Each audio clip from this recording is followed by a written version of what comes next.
1980년대 한국 사회는 정치, 경제, 문화 모든 분야에서 격변의 시대였습니다. 특히 군부 독재에 항거하는 민주화 운동과 함께 민중의 삶과 현실을 반영하고자 하는 민중미술이 등장하였습니다.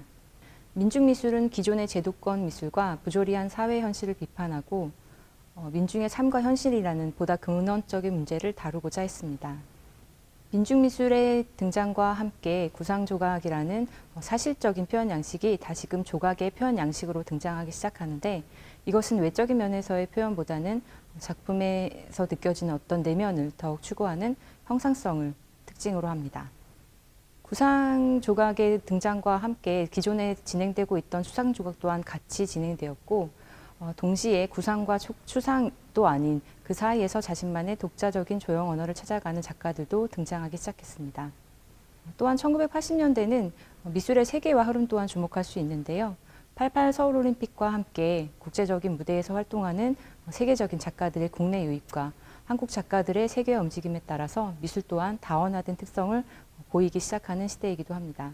재료적인 측면에 있어서도 기존의 조각 재료라고 할 수 있는 나무와 돌, 청동에서 더욱 확장되어 합성수지, 플라스틱이라는 현대적인 소재들을 다양하게 사용하기 시작했습니다. 또한 형식적인 특성에 있어서도 일시적인 퍼포먼스, 실험미술 등 장르적인 실험을 시도하기 시작하는 시기가 1980년대 조각의 특징이라고 할 수 있습니다. 이 작품은 한국 현대 조각계의 원로 작가인 최종태의 얼굴이라는 1985년 작품입니다. 언뜻 보면 마치 거대한 크기의 도끼를 연상하게 하는 작품인데요.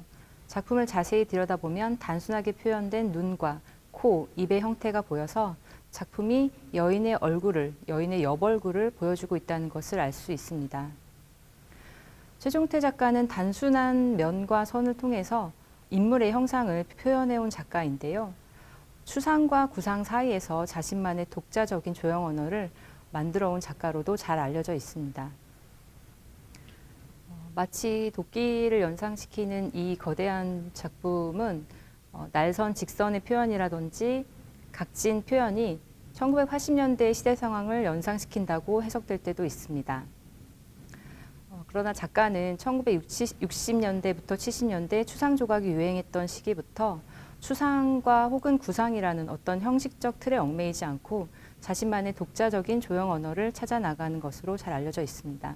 특히 작가는 여성의 형상, 여성의 인물상을 많이 제작해 왔는데요. 단순하고 간결한 표현을 통해서 여성 형상의 그 외면보다는 내적인 측면을 더욱 강조하고자 하는 조각을 선보여 왔습니다. 단순성이 극대화된 이 작품에서 느껴지는 어떤 고요함이 마치 공간 속에 그려진 한 편의 그림 같은 느낌을 줍니다. 한편 최종태 작가는 성상 조각으로도 매우 잘 알려져 있는데요. 작가 자신이 카톨릭 신자이기도 해서 주로 예수상, 성모자상을 많이 제작해 왔습니다. 그러나 단순히 서구식 형태가 아닌 한국적인 아름다움을 성상에도 도입하기 위해서 불교 조각에서 반가사유삭의 형태를 차용해서 조각 작품을 제작하기도 했습니다.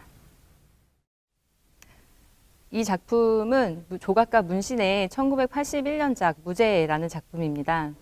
좌우 대칭으로 이루어진 형태가 매우 강한 인상을 주는 그런 작품인데요. 부드럽게 이어진 곡선의 형태가 어떤 균형감을 느껴지게 하는 작품입니다. 또한 마치 추상적인 새 두 마리가 붙어있는 듯한 모습을 상상하게도 하는 그런 작품인데요. 문신 작가는 주로 생명에 대한 관심을 바탕으로 곤충이나 벌레, 넝쿨과 같은 대상을 추상적인 형태로 제작을 해왔습니다. 또한 대칭성 그리고 균형감을 작품의 중요한 요소로 생각을 해서 문신 작가의 대부분의 작품들이 대체로 균형감을 매우 잘 유지하고 있는 형태를 보여주고 있습니다. 그리고 특히 이 작품에서 주의 깊게 봐야 할 것은 작품에 사용된 재료입니다. 언뜻 보기에 작품의 표면에서 느껴지는 어떤 매끄러움 느낌이 금속성의 재질로 제작된 작품과 같이 생각되게 하는데요. 이 작품은 흑단이라는 나무를 사용해서 제작된 작품입니다. 흑단은 강하고 단단한 그 특성을 가지고 있으며 검은색의 색감을 띠는 나무입니다. 나무는 깎아서 형태를 완성하는데 흑단이 가진 강하고 단단한 성질은 깎아서 표현하는 것을 굉장히 어렵게 만듭니다. 작가는 마치 수행하듯 나무를 깎고 다듬어서 마치 금속과 같은 매끈한 표면과 좌우 대칭의 균형감을 만들어냈습니다. 그리고 이번 개방수장고 개편과 더불어 소장품을 증강연실로 재현한 MMCA 미술원이라는 프로그램을 잔디광장에서 구현을 하고 있습니다. 그 프로그램을 통해서 문신 작가의 또 다른 작품을 증강연실 이미지로 보실 수 있습니다. 사각형의 틀 안에 거꾸로 갇혀 발버둥 치고 있는 듯한 형상의 이 작품은 류인 조각가의 1988년작 윤의 변2라는 작품입니다.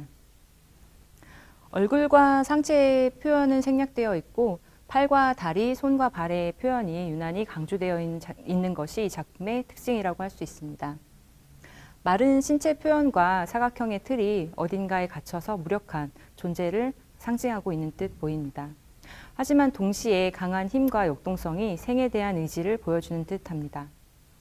작품에 사용된 무쇠와 철근이라는 재료가 가진 무게감만큼 인간의 삶의 실존의 무게감이 같이 전해지는 듯한 그런 작품입니다.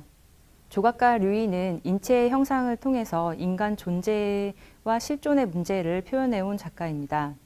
그러나 그의 인체의 형상은 온전히 갖춰져 있는 형태가 아니라 부분적으로 파편화되거나 조각화되어 있는 그런 형상을 하고 있습니다.